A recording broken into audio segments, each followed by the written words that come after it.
What is? Can I ask you some questions about practice? Yeah. Yeah. Go ahead. First of all, it's about the sitting meditation. After I sit a while, it's starting to then I feel asleep. Then Yeah. about maybe 20 minutes, I will just drop the sati. Yeah. Yeah. Yeah. After about 20 minutes, I will wake up. Oh, okay. Actually, reset before this. So, how do I solve this problem? The moment the chitta gets calm, it normally goes to sleep. So you have to prevent yourself from going to sleep. Yeah. That means do some walking meditation. When you do walking meditation, you don't fall asleep. Yeah. So, I mean, exchange, walking meditation and sitting meditation, yeah. And we have more sati. Be more aware, when the mind gets calm, so you're not really interested in the Buddha, and then you go to sleep. Yeah. Yeah. Be interested in the Buddha. It changes every time you say it. The interest is that what makes us awake, yeah? The non-interest makes us asleep. Okay? Okay. Any other question? Yes. About walking meditation. Yeah.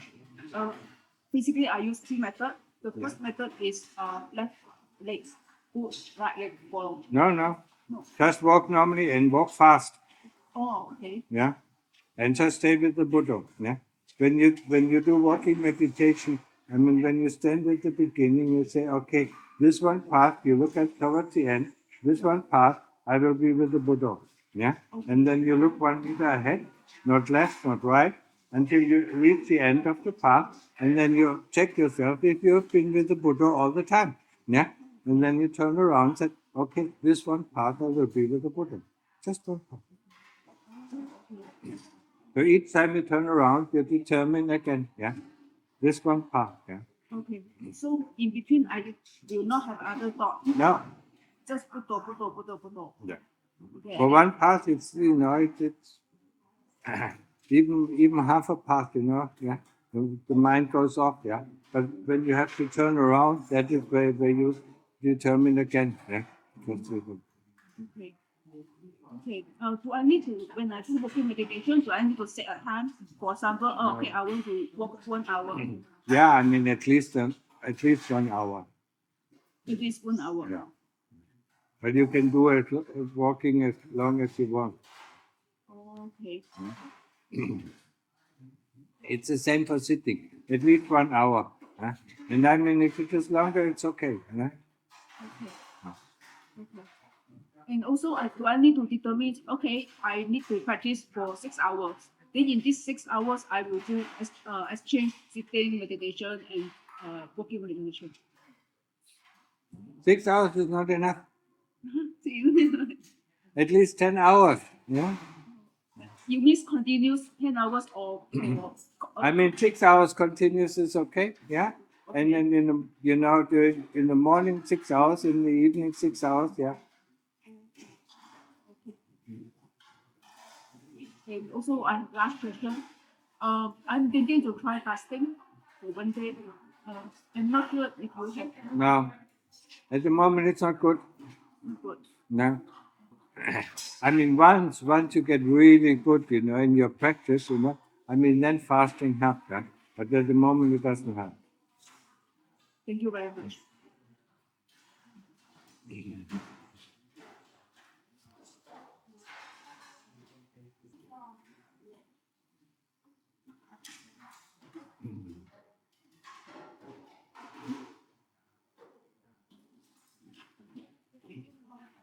So, who comes to here?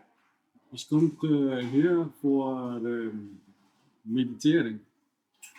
My Deutsch is exactly. It is like this. Where from? I'm from Denmark. You look so German. Yeah, it's a suburb to Germany. What? It's a suburb to Germany. Yeah. Denmark. Now, which town in Denmark? From Copenhagen. Copenhagen. Oh, that's on the island. So, come to meditate. How long you plan to stay? I would like to stay here for 10 days if that is possible. Yeah, that is okay. and that is simply because that's the time I have before I have to go back. I come here directly from, more or less directly from Nanachat, Nanachat, and where I spoke to some people who recommended me to come here. So that's how I heard of you and on this place. I have some prior experience from monasteries within the Ajahn lineage, and I'm very interested in getting some knowledge of other lineages where you maybe get a little bit more instruction on your meditation in the Ajahn lineage. Personally, I'm a big fan of Thanissaro, Bhikkhu Thanissaro. Bhikkhu Thanissaro in what matter in Bhikkhu Jeff, Bhikkhu San Diego, yeah, San Diego. because he's got a very, very clear technique, which is the one that I'm actually trying to. Well, what is it? What is his technique? Well, I think it's. I can only give you like a very brief and not very fulfilling description. Just about. The shamatha meditation, occasionally vipassana, if you get as far as that, the shamatha, basically trying to decrease, counteract the hindrances, and having several techniques for doing so. He is, among others, he's very survived from the forest peoples, and especially Ajahn Lee. He has Ajahn Lee Dhammadaro. And he has got some of the same interest in the breath, interest in the breathing, changing the way you breathe to cause changes in your mind state. Not necessarily. I mean, we make it very simple, yeah. Because I mean, the more complicated it is, the more distracted we get. Yeah? So, I mean, when we sit down, yeah, in the beginning we do mostly samatha, yeah. So we stay with the breath around the tip of the nose, know when the breath goes in, know when the breath goes out. The importance of it is, yeah, not to force the breath, but to know the breath, yeah. And the moment the chitta goes out, we bring the breath, yeah, we bring our attention back to the breath, yeah. And that's where we need the energy, because the mind doesn't like to go back to the breath because it's boring. He says it's boring, and all these attributes, you know, all these attachments, all these labels that we put on the breath, we don't want to hear, yeah. We don't want to be interested. We want to know, and the knowingness is very different from what our mind tells us about the breath. Yeah? I mean, we know the breath. How can we not? I mean, when you close your eyes, you know feelings, you know the wind, you know everything. Yeah, you don't have to formulate that in your head. Yeah. So the knowingness, yeah, is that what we develop. Yeah? And the more we know about the breath, okay, is the in-breath, you know, is it at its height? Is it up, you know, it is going down? Is it changing to the out-breath? Is the out-breath at its, you know, height? And then it is slowly going down? And is it changing to in? We want to know every cycle of it. Because the knowingness is a sati. Yeah? And the sati, we have only two weapons to fight the kilesa. Sati and panya. Yeah? Wisdom. And if you have no sati, we cannot fight the kilesa. We don't know what is going on. We are not aware. So I mean, I normally translate sati as awareness. Yeah? Being aware. In German, it's called Gewahrsein. Yeah? Yeah? No attributes to it, just knowing. Yeah? So that's what we are going to develop. That is also the key teaching of Dhamma. The knowingness. Huh? It is the knowingness. Once you have this knowingness, at that moment there are no kills. Yeah? And that's what we try to develop with the breath. Yeah? We do the walking meditation as I explained to her. Yeah? Fast, not normal or fast, Yeah? We are not interested in coordinating the steps and so on. Yeah? We just do it, with one path, I'm with the breath. At the end of the path, we turn around and say, oh, I lost my breath, And it happens all the time, you do it 30 times, 100 times, you always lose the breath somewhere on the way. Yeah? You hardly ever finish, to know about the breath at the end of the path. And the path is only 30 meters, yeah? Yeah. So once we get to that, yeah, and once we get into samadhi, and samadhi is important too, yeah. In samadhi, also the kilesas don't have any power over you. The kilesas are outside, yeah. It is, when you enter samadhi, yeah, it is like you're in a safe house. Even though you are aware of the things going on around you, but you feel safe, yeah? Because there are no thoughts and there are no memories coming up anymore. And everything, even if it is thunder or rain, it's so far away. Yeah, that's called samadhi. Yeah? And this samadhi we need to train, we need to develop every day before we actually can do some investigation. Yeah? And investigation is the only thing that cuts down on the kilesa, that cuts down on greed and hatred. And that's what we are normally will constantly bother. We want this, we don't like this, we want that, we don't like this, and so on. Yeah? That's greed and hatred. And we do that with investigation of the body, because greed and hatred are rooted in this body. Everything, in terms of greed and hate, wanting this or not wanting this, is connected to the body or to the senses that the body gives.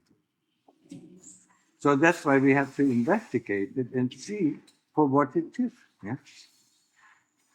It's a delusion, what is the body? You constantly eat something, it is nice, when it comes out, it's not nice. The body turns everything into shit. Yeah? Yeah. And we don't like all the things that come out. We don't like the sweat. We don't like, the grease, in the hair. We don't like anything that comes out of the body. But we like everything that comes into the body or onto the body. And that's where you see exactly where greed and hatred is. Yeah? It is within the realm of the body.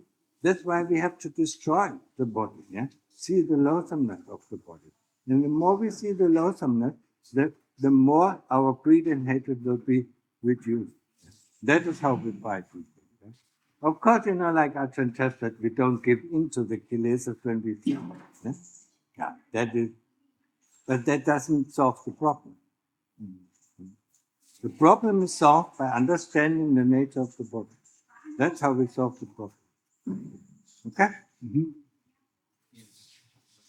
You make it sound quite doable, and of course, this thing about losing the attention, losing the focus, losing the objective. I have been trying, experimenting with raising my sense of well-being, my sense of pity. I might say, in order, because my experience is that, like, if I sit I got some back problems. Yeah. If I sit in severe pain, my mind goes jumping all over the place, and it doesn't want to stay. And if I try to focus on the pain, it is difficult. Sometimes, not very often, I get to some kind of wellness. It feels nice. Yeah. And you can kind of absorb into that nicety and stay longer, stay focused and concentrate longer. Yeah. So I've been trying to work on this, and people say, you're just grasping for jhana, or Yeah. No. That is Ajahn. Because they don't know samadhi. And they cannot do it. Yeah? That's why they say, you know, that's why they dismiss it. Yeah. But Lung Dhamma Boa and Lung Puman and Lung Pabuddha Chao, you know, the Lord Buddha, you know, was very clear about it. It is necessary. Sila, yeah, the path out is Sila, Samadhi, and Panya. And without Samadhi, you know, without Sila, without Samadhi, I mean, you cannot develop Panya. Yeah? You cannot develop wisdom. Yeah? And without wisdom, you cannot, you know, you cannot increase your Sila and your Samadhi. Yeah? So, I mean, all these trees are, you know, interconnected, yeah? I mean, it's like you build your house, you know, on just one, on Panya, you know, it goes up, you know, falls over in all directions. If you just put it on Sila and Panya, I mean, it still, you know, falls over, yeah? But if you put it on Sri, yeah, it is fixed. Yeah? So you have to raise all these columns, 3 columns, you know. And the most problem that we have in the West is, you know, Samadhi, yeah? And Sila, of course. Yeah. Yeah.